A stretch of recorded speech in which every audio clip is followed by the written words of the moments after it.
Greeting guys, this is Waleed, an Arabic tutor for non-native speakers.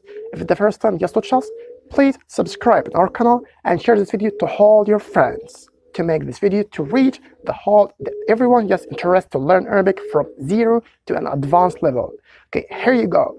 Today we have a new class, a new episode. We are still in the Arabic letters with the first movement. But I think I gave you food for thought at the last class. So tell me the name of this one with fatha.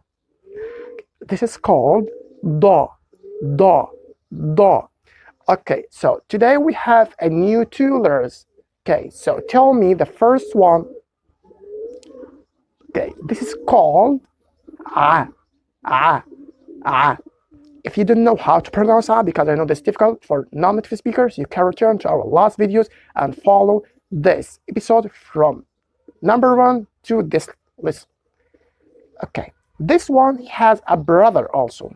Did you remember? Yes. This one.